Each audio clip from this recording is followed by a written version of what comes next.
Menya byinshi ku mbwa zihenze cyane ku isi. Imbwa zashoyemo amamiliyoni n'amamiliyoni y'amadolari, akaba ari imbwa zambaye amadolari mu menyo cyangwa se zifite imidari, amenyo, yewe n'ibindi bintu byinshi bya zahabu, cyane cyane mu menyo yazo. Izi mbwa zikorera ibintu byinshi, ziramamaza, zicunga umutekano, yewe ni za mukerarugendo baza gusura buri kanya. Zinjiza amafaranga menshi arenze uko wabitekereza wowe uko uri kubyumva. Mbahaye ikaze aha ni ku Mara TV.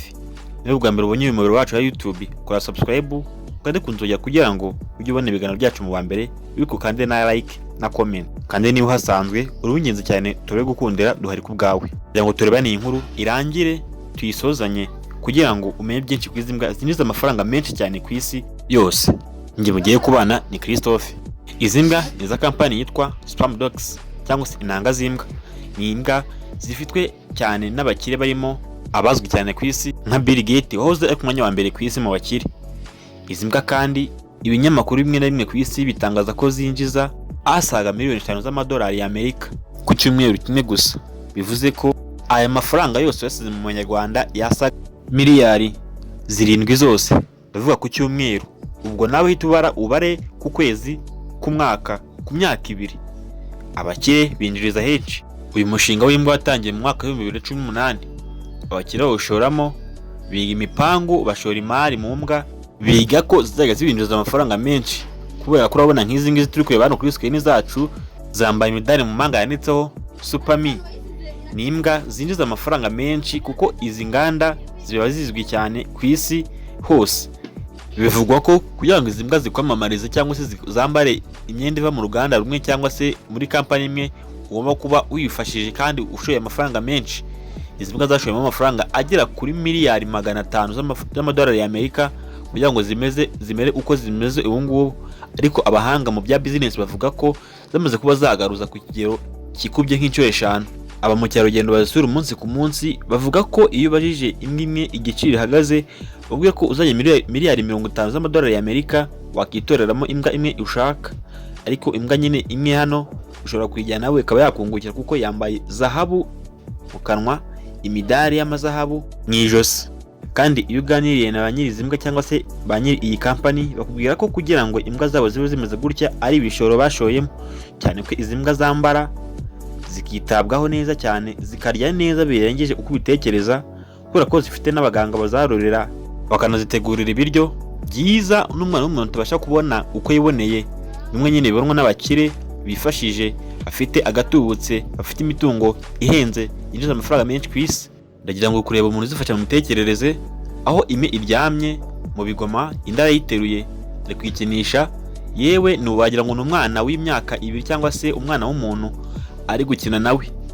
Ni imbwa yambaye akantu k'agasume keza kameze neza, yitabwaho ku rwego rwo hejuru. Izi mbwa nyine nicyo zagenewe kurura mu cyarugendo, zikinjiza amafaranga menshi utakeka wowe. Ndagira ngo ko ngari ku Mara TV, kora subscribe, like, share and comment kugira ngo ujye ubona amakuru yacu cyangwa se ibiganiro byiza bigiye amatwi gatanu kandi. Reka turebere hamwe ikintu gituma abantu bakunda imbwa ku rwego nkuru nguru, bakaba bazitaho bigeze aha ngaha. Uretse no kuba ari business, bakazikunda cyane kugeza n'ubwo naho umuntu ayiheka. Imbwa ubundi zimeze gute, ziteye zite?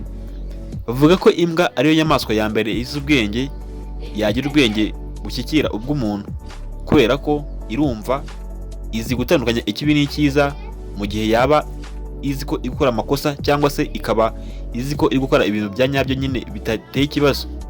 Imbwa murabizi cyane ko zifashishwa mu gushaka ibisasu bimwe na bimwe bitewe n'ahantu biri, zikabivumbura kandi zikajya kubwira ba nyirazo cyangwa se bashebuja ko zibonye umuhigo. Imbwa nk'izi ziba ahantu hake kandi ziratozwa, ntabwo zipfa gukura gutya gusa ngo zisange zikora ibyo bintu cyangwa se iyo mirimo yose. Ni imbwa bivugwa ko zitangira gutozwa zifite mu mezi nk'abiri cyangwa 3, zikabana n'abantu bakazitoza ibyo bashaka kandi zikajyana zibifata nk'umwana mutoya w'umuntu. Ndagira ngo nkubwire ko kandi izi mbwa aho ziba zicaye ziri kurya cyangwa se ziri kugaburirwa, zisangira n'abantu bazitekeye ibiryo zirya, biba biri kwitaye mutebo, ntibishobora guhinduka na gato. Izi mbwa kandi uretse kuba barazikoresheje muri business, zihatanze n'akazi ku bantu benshi.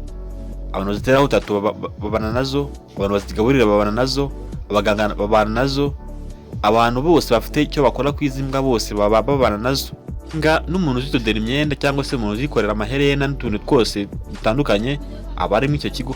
Ni ikigo kinini gifitwe n'abantu b'abakire nyine nababwiye, barimo abakire ba mbere ku isi. Kugira ngo wumve akazi kaba muri iki kigo, igihe nkubwire ko imbwa bajya kwikorera amenyo cyangwa se kwikorera amenyo ya zahabu babanje kuyapima, bakabanza kureba ayo ifite uko ngana, bakayakorera zahabu bizahura neza.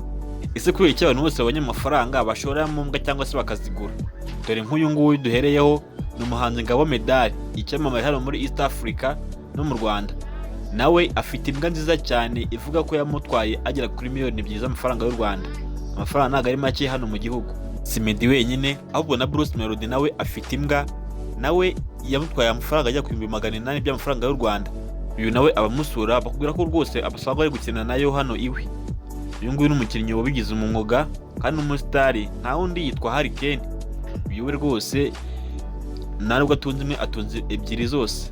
Urabona ko ari kumwe n'imbwa ebyiri, iy'umukara n'indi y'ikigina. Ese ukuri icyo bakora n'imbwa cyane? Iyi yo ni imbwa y'iminyamideli cyangwa se wakita imbwa nyine yerekana imideli. Ni imbwa bamakiya bakayigira neza, bakayitaka ku buryo urebye neza ashobora kugira ngo ni umuntu. Yewe uretse kuba yambaye agakote keza, ifite amaherena, iteze agatambaro, urabona ko ari imbwa twakita ko ikeye. Iyi nayo urabona ko ari imbwa se wakita nk'ingabo, ubona isa niyo umukinnyi w'umupira w'amaguru wabigize umwuga Marcelo. Urabona ko nawe afite indi bisa n'iyi ngiyi yambaye ikote, ariko nyine ntabwo yitaweho bya kinyamwuga nk'uko zino zibayeho, ariko urabona ko bisa rwose byose ni zimwe n'imbwa. Urebye nabi ushobora kugira ngo ni umuntu, ariko siko biri, kuko dore iyi ngiyi amenyo ifite, ariko urabona ko iri muri etaje, iri mu mujyi umwe, yambaye umudari ukomeye cyane uhenze. Kandi dore uyu ni umunyarwandakazi witwa Kate Bashabe cyangwa se Kate Bashabe, nawe ni imbwa cyane ko we bahura no gukora video bari gusomana, akunda kuyipostinga, yewe akunda no kuba yayirata. Yavuze ko nyuma y'umugabo cyangwa se sheri we cyangwa umuryango we aricyo kintu cya gatatu akunda. Imbwa rwose ngo ayikunda cyane nk'inkimwe. Iyi yo ureba ni ikipe nkuru ya Arsenal itozwa n'umutoza Arteta. Yo ijya ku kibuga, uretse kuba ijya ku kibuga iri kumwe n'imbwa, ahantu hose bivuga ko iyo babashatse buri mukinnyi agenda n'imbwa yiwe bakajyana ku myitozo. Iyo bari mu myitozo usanga imbwa zuzuye mu kibuga. Imbwa ni imwe mu nyamaswa abantu benshi bakunda ku isi. Ubushakashatsi buvuga ko 70% aribo badatunze imbwa, 30% bose bakaba batunze imbwa mu ngo zabo. Ubwo ndavuga ku isi yose niko ubushakashatsi bwagaragaje. Imbwa kandi nizo nyamaswa za mbere nyinshi ku isi ziba mu ngo z'abantu, ziriho ari nyinshi. Bivuga ko ku mbwa habarurwa imbwa zigera kuri miliyoni 400. Izo ngizo ni ziba mu ngo z'abantu kandi zinabaruye nyine nk'umuntu utunze imbwa. Ubwo izitabaruye nazo zirenga izo ngizo cyangwa se birangana. Isi itiweho n'imbwa nyinshi. Ndabakunda cyane. Aha ngaha ari Kumanda TV, uwakoze kuba twarabanye ikiganiro cyose kigenda kirangira. Kora subscribe kandi kunzogera kugira ngo ujye ubona amakuru nk'anga gatandukanye kandi cyangwa se ibiganiro byiza gutya. Njye mwabanaga ni Tofa cyangwa se Christopher, ndabakunda.